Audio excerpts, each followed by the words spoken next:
Karim. A'udzu billahi minasyaitonir rajim. Bismillahirrahmanirrahim.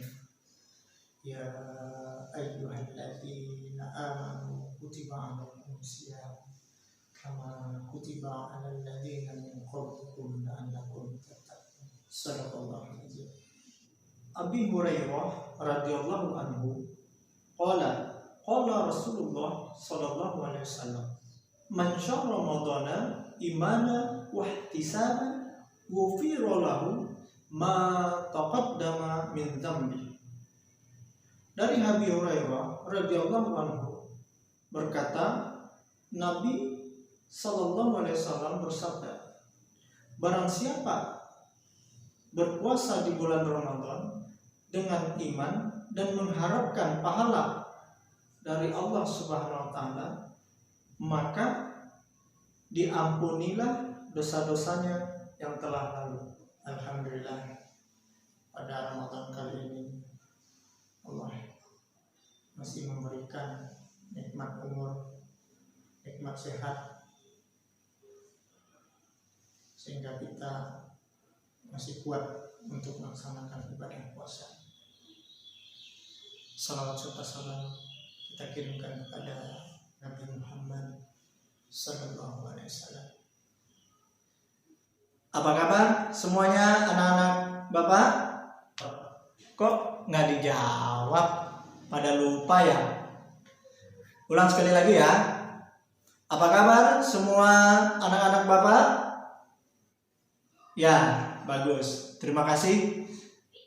Baiklah teman-teman semuanya, sahabat channel SDT Al-Azhar, sebelum kita ke materi selanjutnya, Bapak mempunyai satu pensil. Ini adalah permainan, suatu permainan pensil yang Bapak genggam erat, yang Bapak genggam kuat ya, dengan satu tangan Bapak, dapat diibaratkan seperti rukun Islam. Sudah berkewajiban bagi kita umat Islam wajib beriman kepada rukun Islam ini. Rukun Islam. Kalau kita tidak berpegang teguh, tidak berpegang kuat dengan rukun Islam ini, makanya dia akan jatuh, goyah, sehingga keimanan kita akan mudah terpengaruhi oleh hal-hal yang lain. Kita lihat, kita mulai dari jari kelingking. Rukun Islam ada 5. Bapak mulai dari yang bawah. Bapak mulai dari yang kelima. Rukun Islam yang kelima, naik haji bagi yang mampu. Naik haji bagi yang mampu ini berarti hanya diperintahkan adalah kepada orang-orang yang mempunyai harta lebih, mempunyai harta banyak, otomatis dia kaya. Berarti keimanan kita, rukun Islam, keimanan kita masih kuat kita pegang. Kita masih kuat, tidak akan goyah. Tapi yang keempatnya, zakat. Ketika kita meninggalkan zakat, kita juga tidak melakukan haji, ini keimanan kita juga masih kuat. Karena zakat ini juga termasuk orang-orang yang kaya. Orang-orang yang mempunyai harta yang banyak, yang bisa mengeluarkan zakat. Berinfak, sedekah. Yang ketiga yaitu berpuasa. Berpuasa di bulan Ramadan. Nah, pada saat sekarang ini wajib hukumnya bagi kita, bagi orang-orang yang beriman. Kalau dia tidak melaksanakan puasa, keimanannya itu sudah mudah digoyah. Sudah mudah digoyah. Ketika berpuasa di bulan Ramadan tidak dilaksanakan, keimanan kita sudah mulai goyah. Dan apalagi yang kedua, kita juga tidak melaksanakan sholat 5 waktu, kita juga meninggalkan sholat 5 waktu, ini keimanan kita juga makin goyah. Dan apalagi yang pertama, kita membaca 2 kalimat syahadat, makanya kita adalah tidak termasuk orang-orang yang beriman. Sahabat channel Al-Azhar yang sama-sama dirahmati oleh Allah Subhanahu wa taala. Makanya sudah wajib bagi kita, rukun Islam ini harus kita percayai dan kita imani. Anak-anakku sekalian, sedete Al-Azhar yang sama-sama dirahmati oleh Allah Subhanahu wa taala. Dikisahkan dulu pernah di kota Mekah. Kita tahu kota Mekah itu adalah kota suci. Sufyan Al-Thawri waktu suatu hari dia pernah bertemu dengan seorang pemuda. Dia datang ke Mekah dan ketika itu dia melaksanakan sholat 2 rakaat di Masjidil Haram. Dan anak muda ini pun menyapa Sufyan Al-Thawri ini dan saling bercengkrama dan saling menasehati. Apa yang dikatakannya? Sesuai dengan hadis Rasulullah sallallahu alaihi wasallam.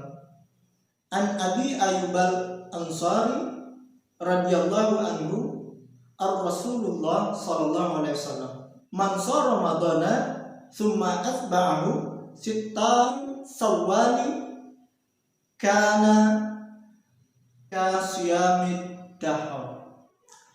Barang siapa yang berpuasa di bulan Ramadan dan melanjutkannya hari di bulan Syawal, maka jadilah puasanya seperti 1 tahun. Selepas pemuda tersebut bercengkrama dengan Sufyan Al-Thawri dan tidak berapa kemudian pemuda itu kembali ke rumahnya. Singkat kata, singkat cerita, beberapa hari kemudian Sufyan Al-Thawri ini mendengar bahwasanya anak muda yang tadi ketemu sama dia tadi lagi jatuh sakit keras. Ya, sebagai sahabat, sebagai teman lagi sakit, tentu bagi kita untuk mendoakan dan datang mengunjungi atau mengejutnya. Dan itu pun dilakukan oleh Sufyan Al-Thawri. Langsung bersegera mendatangi anak muda tersebut. Sesampai di rumahnya, Sufyan Al-Thawri melihat ternyata benar bahwasanya anak muda ini sudah sedang sakit, ya. Dan anak muda ini berkata kepada Sufyan Al-Thawri dan berpesan. Ada 3 pesan, ada 3 permintaan dan permohonan pemuda ini kepada Sufyan Al-Thawri. Yang pertama, ketika aku benar-benar meninggal nanti, ketika aku tiada nanti, aku meminta dan memohon kepadamu, tolong mandikan dan kuburkan saya. Sufyan Al-Thawri mengangguk dan merasa sedih dengan ucapan demikian. Ketika benar nanti saya tiada, saya meminta dan memohon kepadamu, talkinkan dan ajarkan saya kalimat-kalimat tauhid supaya saya nanti gampang, supaya saya nanti mudah menjawab setiap pertanyaan-pertanyaan yang Allah berikan kelak nanti ketika saya di kuburan.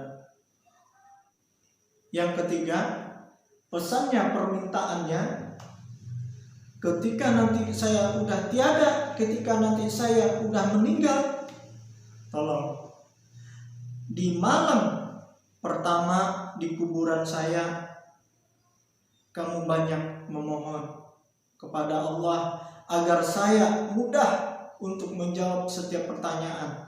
Begitu pesan anak muda tadi kepada Sufyan Ats-Tsauri ketika dia tidak ada. Berapa waktu kemudian meninggal. Seorang pemuda ini meninggal. Dan Sufyan Ats-Tsauri mengingat terus 3 pesannya.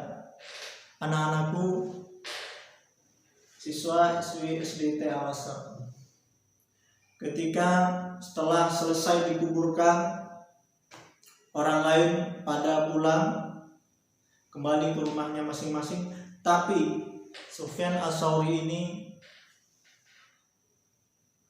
dengan amanah oleh anak muda tersebut, dia tidak pulang. Dia duduk dan hadir di samping kuburan itu dan sambil memohon dan sambil berdoa kepada Allah Subhanahu wa taala. Ya Allah, lapangkanlah kubur saudara saya ini. Ya Allah, hilangkanlah azabnya. Ya Allah, berikanlah rahmat dan karunia-Mu yang besar. Sampai suatu saat, suatu ketika, Sufyan Ats-Tsauri ini ketiduran, lelah, capek, barangkali membaca kalimat-kalimat tauhid, membaca dan doa-doa yang disampaikan. Tiba-tiba Sufyan Ats-Tsauri ini ketiduran. Di antara dia tidur, antara tidak, dia mendengar suara. Sungguh tidak perlu kamu lakukan semua itu. Dengan amalan-amalan yang aku lakukan, dengan amal-amalan yang aku kerjakan, yaitu berpuasa di bulan Ramadan dan berpuasa 6 hari di bulan Syawal, itulah yang akan menjadi penolongku nanti. Itulah akan menjadi penolongku di dalam kuburan. Sungguh, apa yang kamu lakukan sekarang ini tinggalkan dan tidak usah kamu lakukan. Dan ketika itu pun Sufyan Ats-Tsauri terbangun dan terjaga. Dia langsung ngambil air wudhu dan melaksanakan sholat 2 rakaat. Dan seketika itu pula dia melihat di sekelilingnya itu tidak ada orang, tidak ada siapapun, mengingat apa yang dipesankan oleh anak muda tadi. Dia akan berusaha terus. Malam pertama ini dia akan berdiam di dekat kuburannya dan mendoakan supaya anak muda ini terhindar dari siksaan. Namun pada saat itu juga dia tertidur lagi. Ya, 3 kali peristiwa ini sama. Ketika dia saat tertidur, dia sama mendengar ada suara, wahai anak muda, tidak perlu kamu lakukan seperti ini. Cukup amalanku yang menolongnya. Cukup amalanku ibadah puasa di bulan Ramadan dan ibadah puasa 6 di bulan Syawal. Cukup itu yang menolongku. Akhirnya, singkat cerita, Sufyan Ats-Tsauri juga terbangun dan terjaga dari tidurnya. Pada saat itu pun juga dia menyadari ini pasti dari malaikat, ini pasti dari Allah Subhanahu wa taala. Dia meyakini bahwasanya mimpi dia tadi ada suara anak muda tadi itu adalah bukan dari setan, itu adalah dari Allah Subhanahu wa taala. Sufyan Ats-Tsauri mengambil keputusan, dia beranjak dan pergi dari kuburan dan sambil berdoa, Allahumma wafiqni li siyami dzalika bimannika wa fadlika. Ya Allah, aku memohon kepadamu, anugerahkanlah kepadaku kemampuan untuk mengerjakan berpuasa dengan anugerah dan kemuliaan-Mu. Amin, amin ya Allah. Tentu ada beberapa pelajaran yang bisa kita ambil dari kisah Sufyan Ats-Tsauri ini bertemu dengan seorang pemuda. Yang pertama, kita memang harus mempunyai amal-amal ibadah yang khusus, yang itu mampu dan istiqomah kita lakukan. Insya Allah itu akan memudahkan kita, itu akan menolong kita nanti di alam kubur. Ketika malaikat mungkar nakir bertanya di dalam kubur, kita bisa menjawab semuanya. Itu dengan bantuan amal-amal, dengan bantuan ibadah-ibadah yang kita lakukan. Jangan sampai nanti ketika sangkakala ditiupkan dan malaikat maut Israel mencabut nyawa kita, kita baru sadar, kita baru buru-buru cepat melakukan perbuatan kebaikan. Jangan sampai terlambat. Bila Israel datang memanggil, jasad terbujur di pembaringan, seluruh tubuh akan menggigil, sekujur badan kan kedinginan. Ya, kalau malaikat Israel hadir dan datang pada kita, menjemput nyawa kita, mencabut nyawa kita, seluruh tubuh kita kaku, menggigil, kita tidak bisa apa-apa lagi. Harta yang banyak kita miliki, ilmu yang banyak kita miliki, itu tidak berguna. Dan bahkan